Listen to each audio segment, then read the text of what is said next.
you were already a content creator, right? Yeah. So now you got 3 things going on. You got 3 jobs: a video editing job, a content creator job, and also as a chemist, part-time chemist, I suppose. If you learn the formulation from YouTube and stuff like that, it's probably not, it's not going to be as good as the other not sufficient. OEM factory. But then when we brought our formulation to OEM factories, they say like, hey, actually your formulation is quite good. Like, who really, did this for you? So like, I don't know. Yeah, so they just use our formulation and just enhance it for like some stabilizer and the tester only. That's all. Oh, wow. Yeah, so actually anyone can. That's why I said OEM is just like good with the machines and stuff. Right. If you go to any OEM factories, they will just give you a default one, so you get to customize and stuff. Right. Today in the studio we have Ivor. Hi, Ivor. Hi. Finally, I get to meet you. Hi. I've always seen you on IG and TikTok. Yeah. I remember how you flooded my feed during COVID time. Oh yeah, because I post every day. Sorry. No, Ivor, why don't you tell us a little bit about yourself? I'm sure that most of the audience out there are actually familiar with you, but it's good to share with us a little bit about your background, right? Okay, so I'm a content creator and also an entrepreneur. I run HAER with my partner Ming, and yeah, it's been 4 years since I'm doing this contentpreneur thing. Contentpreneur, right? Yeah, well, that's a good one. Yeah, I never thought of ourselves as a contentpreneur, right? Yeah. So, contentpreneurship, in a way, it's kind of like a new industry created, and it boomed during COVID time, right? Yeah. Yeah. Can I ask you one thing, right? Have you ever, when you first started creating content, have you ever thought it's gonna be like this? No, not even, because like when I started doing content, it was on YouTube. So I was just thinking like doing the kind of vlogs and stuff like that. But I never thought like, actually this content can start, can make money, and then like it will you can also sell things like through videos. So it's also quite weird. Right, so it wasn't like a planned path, like No. okay, one day I'm gonna start a business, it's gonna be on content, and stuff like that, but rather it just played. Yeah. Because I think when we first started, TikTok wasn't there yet. So it was just like full entertainment purpose until TikTok came in with this. Oh, there's a yellow bag and there's a live stream. Like, there's so many ways to leverage, not just like click through it on YouTube ke apa. So yeah, something new that we adapt along the way. Wow, interesting. Yeah. Now, before we dive into the life of yourself as a content creator, there was definitely a life before a content creator, right? What were you doing before this?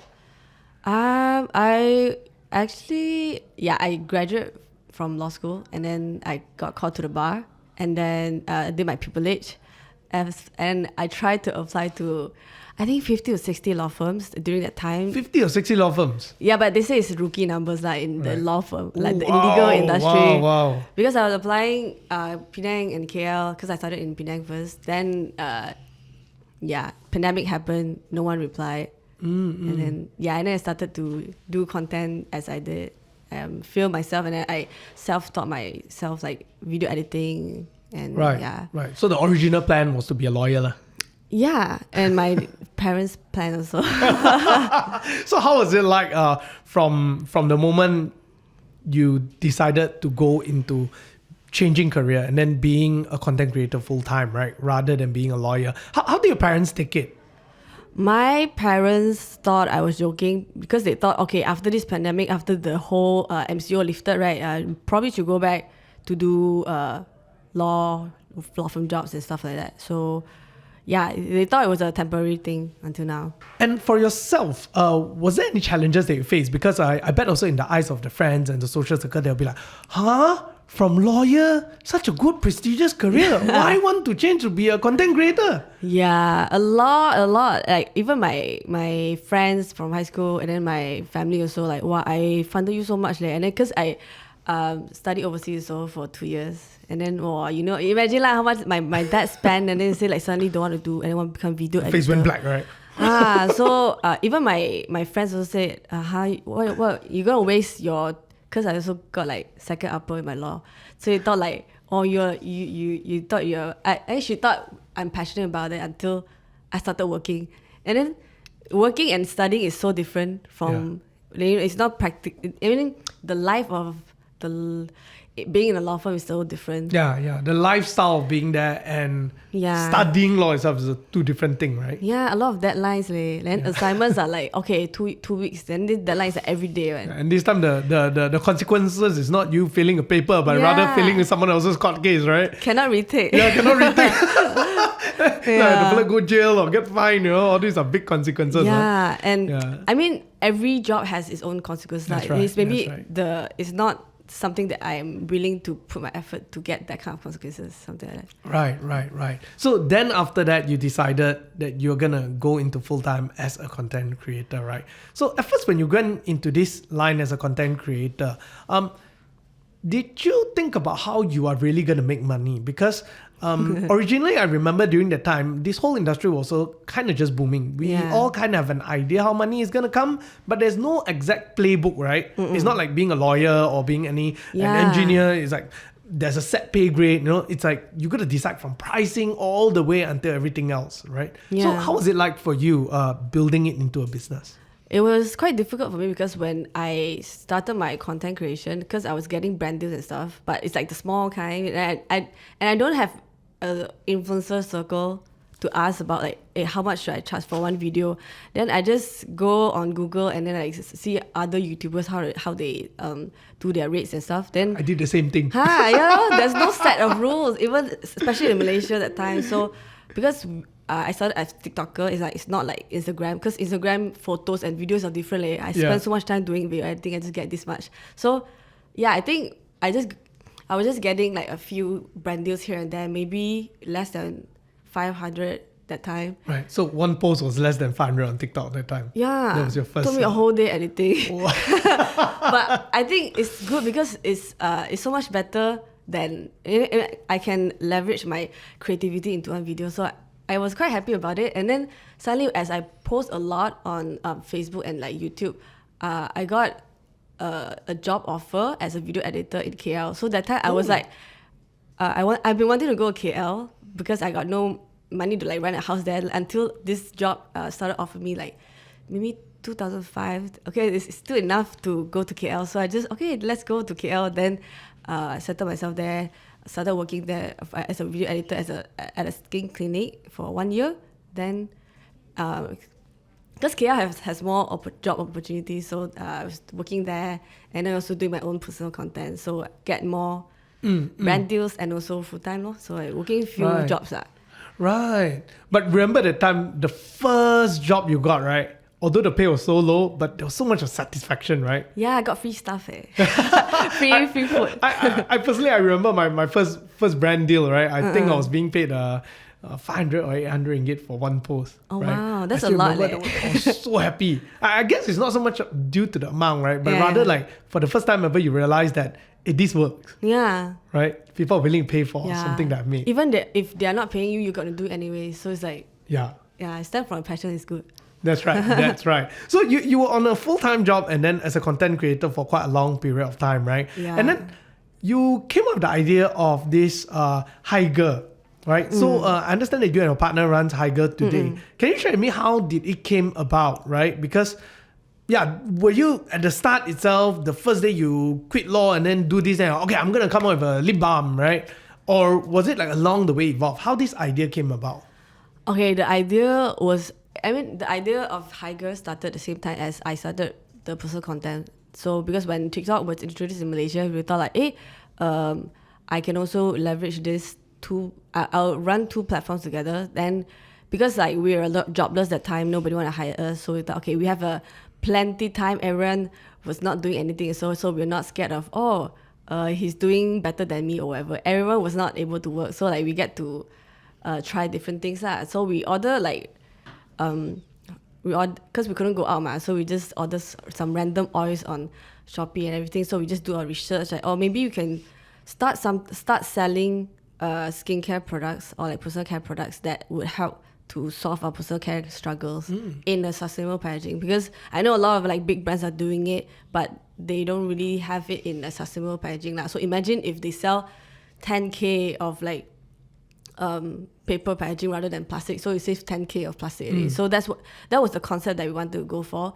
And then also like the product has to be good lah, the formulation. Even though we don't have the chemist background, but it's just that if you really put your heart into anything, you can be anything, right? Like even video editing, I learned myself and I sort of became better than my brother who studied graphic design and multimedia.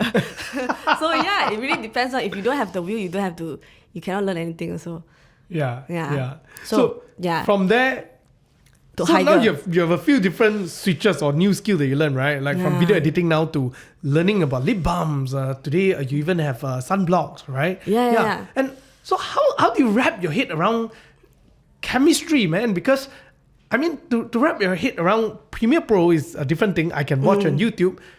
I don't know if there's a YouTube video that teaches me how to make my sunblock. There is. You know, a lot of like handmade mothers, like they just like find, this one is good for this and this one is good for that. So once you have that sort of organic kind of formulation, then you see the big brands' ingredients list, like what makes them so good, and then we just pick one of the ingredients, like this is good. So we combine, see what's the reaction and everything.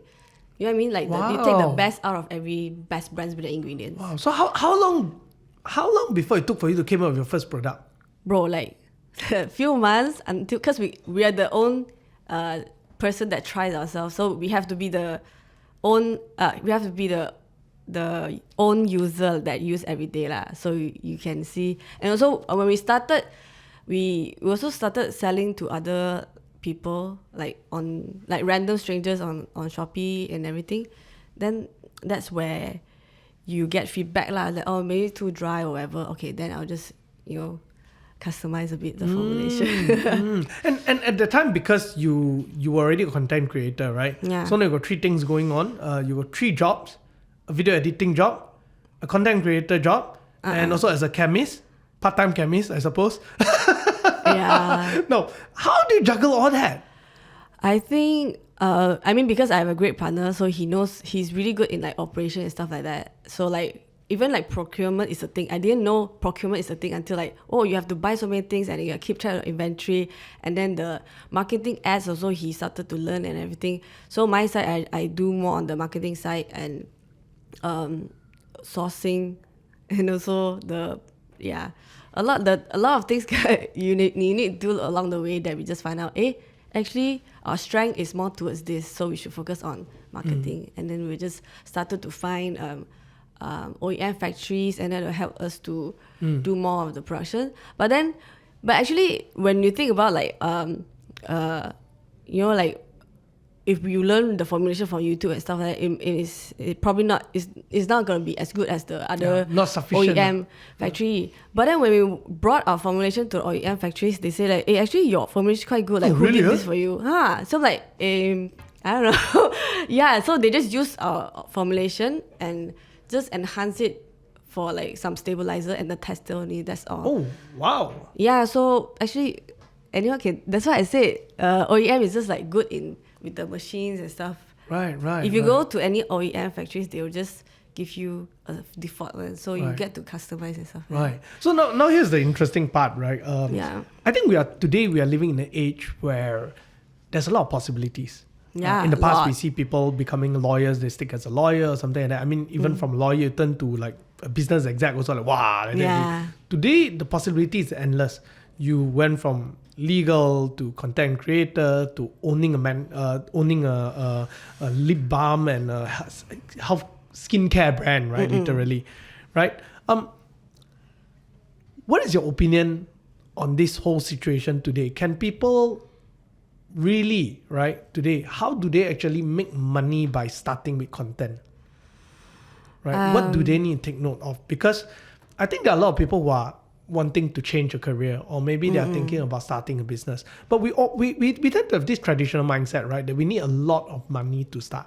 Yeah, this is one thing I need to talk about also, because I saw some of the comments like when like some of the comments on the videos, like how we started and everything, they said I confirm we're using their dad's money, daddy rich, right? Yeah, so like nepo baby or whatever. But then when we first started, we only started with I think my account, because pupillage you don't get much. We only get paid like 1,000 for 1 month at a time. So we fork out 500 and he got 1,000. So total capital was only 1,500.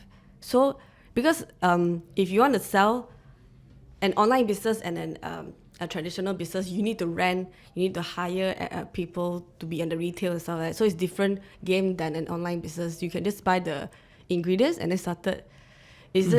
So it costs lesser capital than starting a business back in the days. So that's why what was the question again? Yeah. So how people can take advantage of today's opportunity. Okay. Right? Yeah.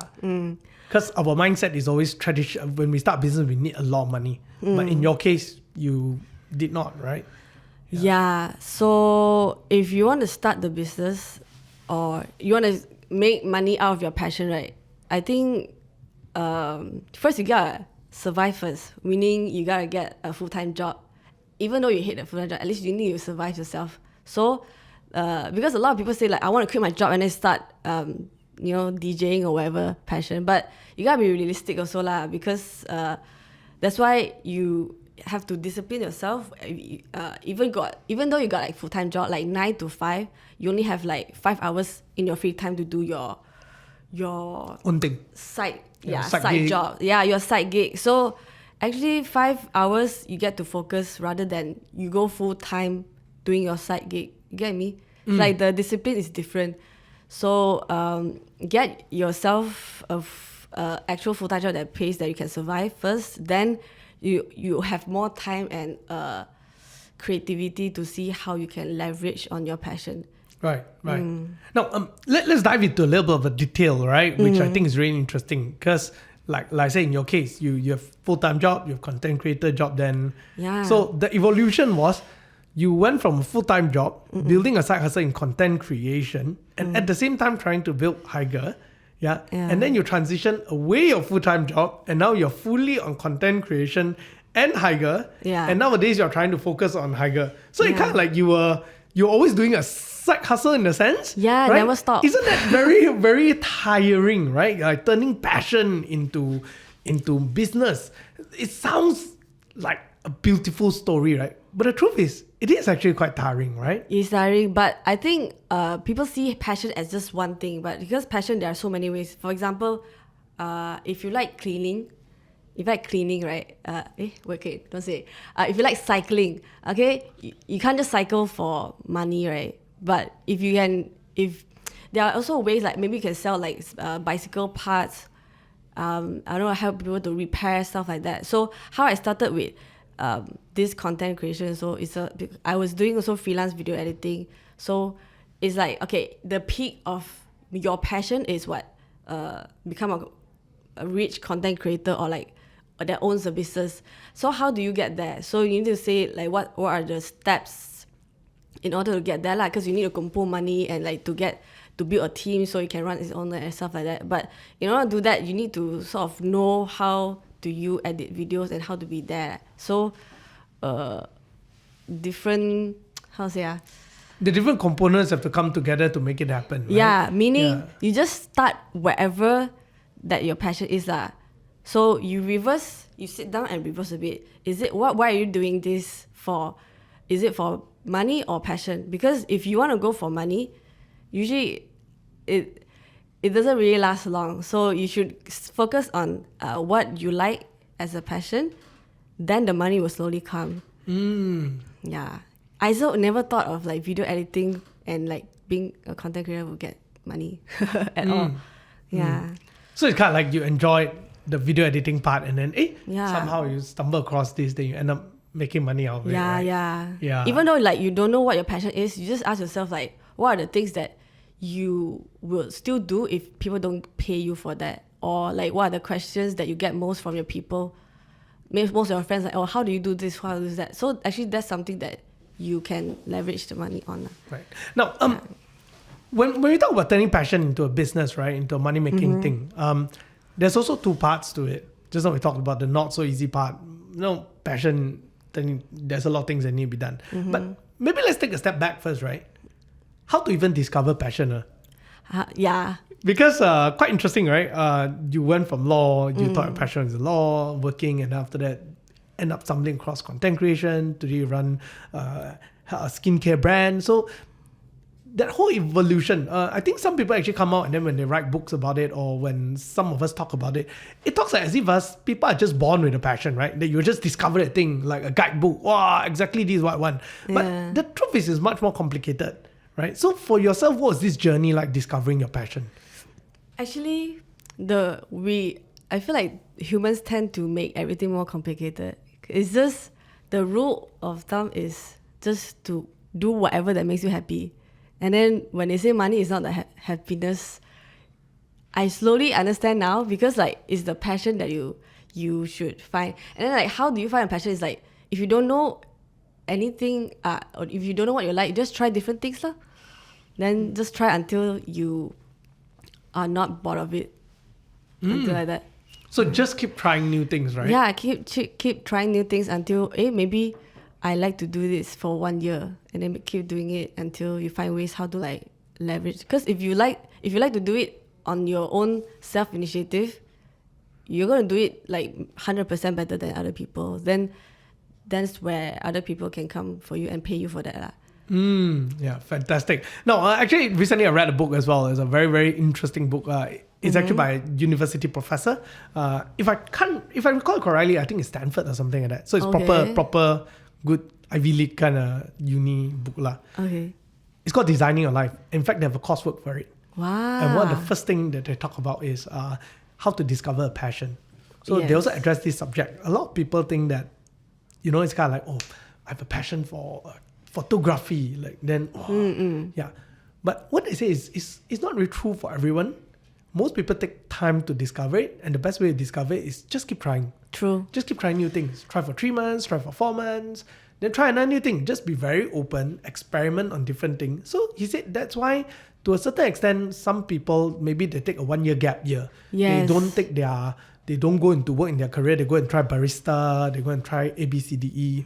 I think another entrepreneur who did something similar like that was Ren Yi, Burger Lab. Burger Lab founder. Yeah. It was about close to a couple of years where he was just switching between different jobs, right? Yeah. And then ultimately he decided like, hey, making burger is what I really want. Yeah, look at him.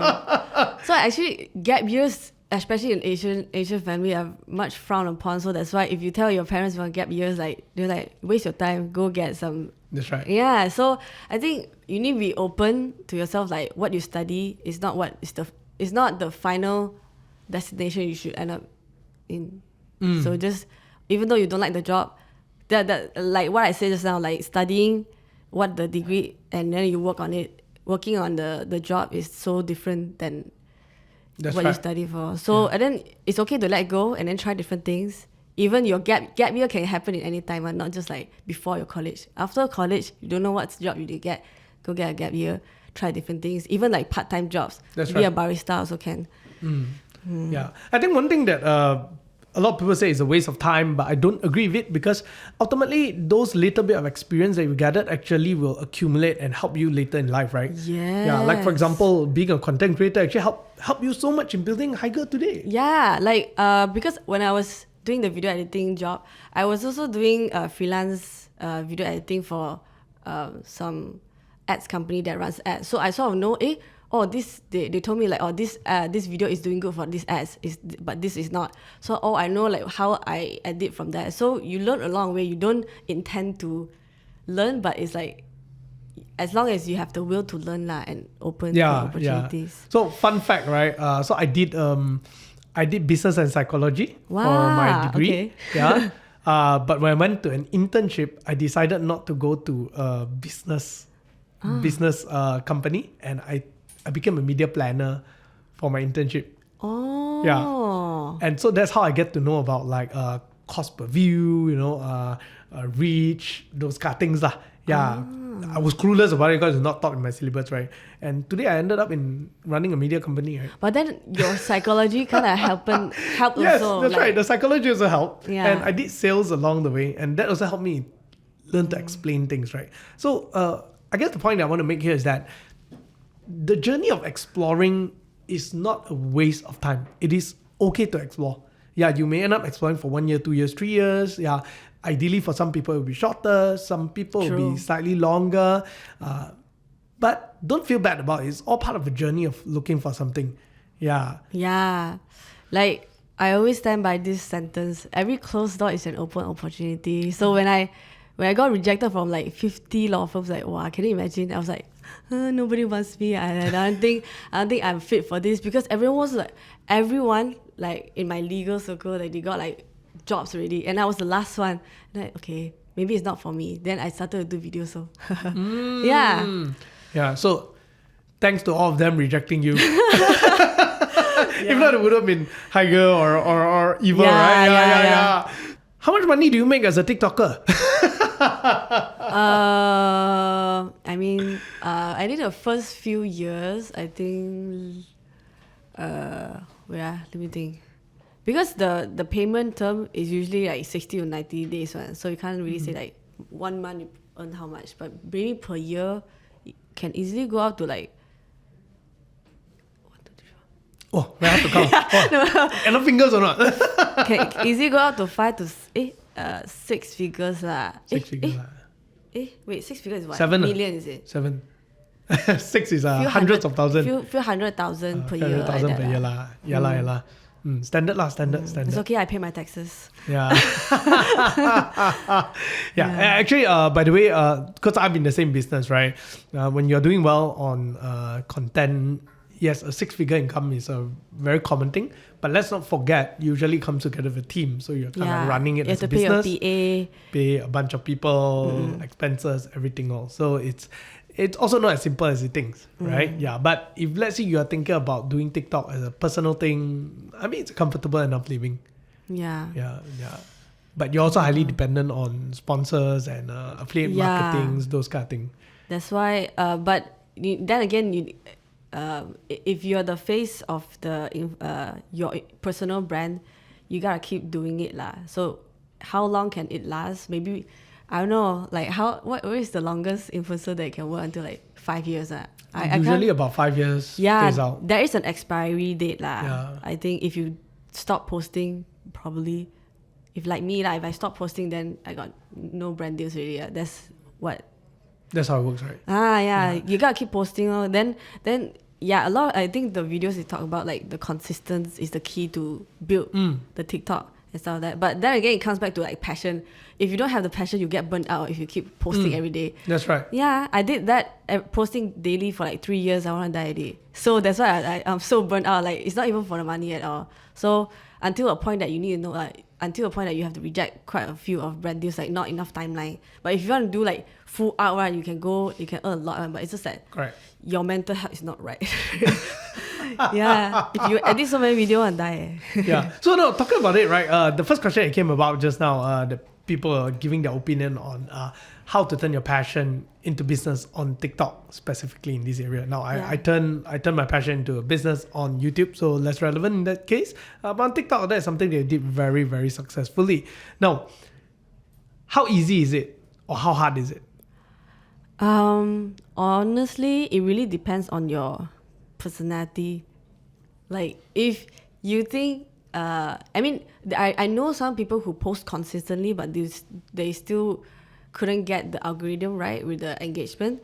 It really depends on the personality. So sometimes some people, they just post 5 videos, boom, viral. So it really depends on how you are genuine to yourself, because now a lot of people like the genuine, honest, transparent era. Then also you need to be familiar with the data also lah. Like, why is this video not doing good? So you not just like vlog about yourself. So personality is one thing. It contributes to the factors of building up your TikTok also. But second thing is, you need to know lah, why is this not doing good? Is this the intro hook lah? Is it like what I said, the topic is not good lah? Is it a content idea problem? Maybe I need to keep changing. So a lot of people may find it hard to build and be consistent if they get tied down to the numbers of the views. So they say, oh my god, this one get 1,000 views already, I don't want to post it. I mean, I've been there before, but until if the posting video is your passion, you won't even stop at 1,000 views. Okay? Yeah. So no, then there's the next part, right? After you turn it into from a passion, turning into business, how do you deal with that, sustaining it as a passion then? Because like you mentioned just now, sometimes you end up burning out, Yeah. right? Yeah. So how do you sustain it, still remaining it as a passion rather than something like enough lah, cukup lah. Yeah, I think learn how to delegate out the time-consuming part that you don't feel, because like example, creating contents, there are so many ways, right? So coming up with a script and content ideas is one thing, and then like video editing is like takes the most time. So if I want to go be consistent and have enough rest, how should I delegate? And you have to trust yourself. And then sometimes a lot of creators that I know, they say they are still editing themselves because they are not willing to delegate. They say like, oh, the editors cannot edit the way I want. Of course, I cannot. No, there's no another person that can be better than you yourself in the whole world. So you need to learn how to delegate out. So you and then only take the part that you still like. For example, I still like coming up with content ideas and script, so I will still I will still remain that. Then you just grow your team, so get another person to do editing, stuff like that. No, then coming to that, right? Ultimately, when you build a team around yourself, now it's really starting to become a business. Yeah. Yeah. So is it different from last time where it's just a purely one-man show for you? Like, hey, I just edit myself, and now it's a whole. You're a boss. Yeah. You need great content. You need manage people. People need motivation. You need decide on salary packages, Crazy. bonus, argument between people, happy not happy, all these. Yeah. How do you manage all these then? I'm still learning, because like I've never even imagined myself managing like 20 or 30 people. So a bit weird. But yeah, then there is a pressure that you need to force yourself, because it's not just you. If you stop posting, I mean, if I'm alone, if I stop posting one video, it's okay. If I stop posting one video today with like so many people, then it's my problem already. So like I have to, yeah, it's different lah. It's a whole different thing, right? It's a whole different thing. Yeah, now it's like slowly trying to find another set of things that works again, right? And this business is entirely separate from HAER as well, Yeah. right? HAER is a two different thing altogether, right? Yeah. No. Final thing is this, right? For yourself, if there's someone who will come to you today and say, hey, I want to start a business on TikTok, content business on TikTok, and then after move on to product just like yourself, right?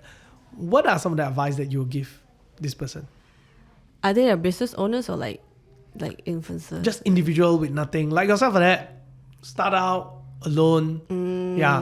Not even famous on TikTok yet, probably has a TikTok account. So how do I go from 0 to something?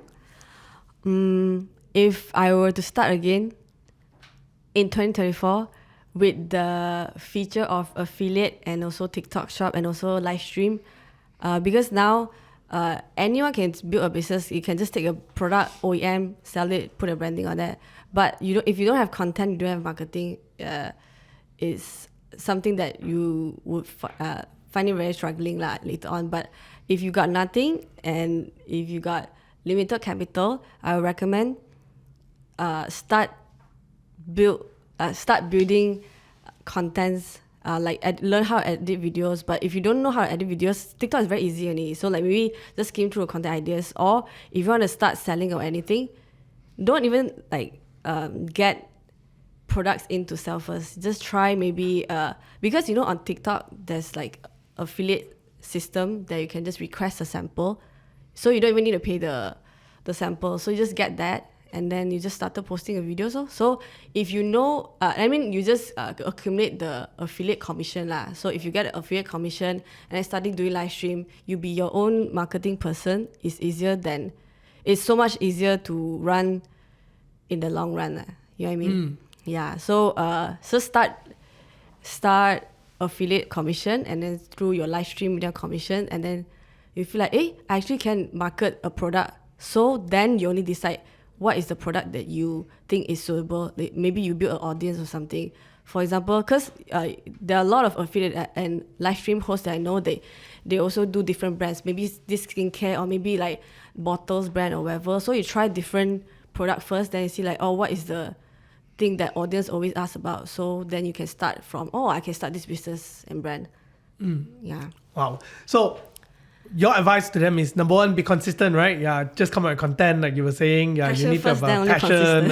Passion first, then consistent. Yeah, Yeah. need to have content. But more importantly, it's not just content, but the ability to market something, right? Yeah. That was something that I thought was very, very good, because I think there are a lot of people, when they think about creating content, they just think about creating content what they want. Yes. But they forgot it's actually about creating for the audience. The It's other for what people. the audience want. Yeah. Yeah. Then the ultimate thing is that, can you use your content, influence them to want what you want to give them? Yeah. And that's marketing, right? Yeah. Yeah. No. And today is very easy, because you just need to go to TikTok, and then click some affiliate. I don't do that. I don't do any live stream. Maybe I should learn from you, actually. In fact, yeah. So it's quite easy to start from there. And once you get the hang of it, that's when you can think about own brand and create your own product. Now, finally, before we go, just the last thing itself. Who do you think this is for? I'm sure that over the years, although 4 years is not super long, but it's still veteran in the industry, because the industry is rather short-lived. Not short-lived, rather young, right? Yeah. So I'm sure that you've seen a certain pattern of people who tend to do well as a creator, right? What are some of these common denominators that you see TikTokers who are doing well? Like, there are certain personalities, maybe you see, generally this kind, I don't think they'll sustain. But this guy, good, sure do well one. Yeah. Or I got higher chance of success. Is there anything that you see like that? Yeah, that comes back to passion also. Because if you do everything, do your brands, you want to build a business solely for money, like a quick money lah, then it's a bit hard to sustain also. And then if you do content just for the fame, it's also very hard to sustain. So conclusion is, whoever is closer to the audience always is ahead of anyone else lah. So you need you build your own niche community, even though there's only like 500 people watch, but it's okay. Like, you just slowly build up the niche audience lah. So it's still about getting close to your audience by staying true to yourself. Yeah. Right. Correct. All right. So thank you very much, Eva, for your time. I hope you guys enjoyed this episode. Now, if you have any thoughts about starting a business, turning your passion into a business on TikTok, do share with us in the comments below.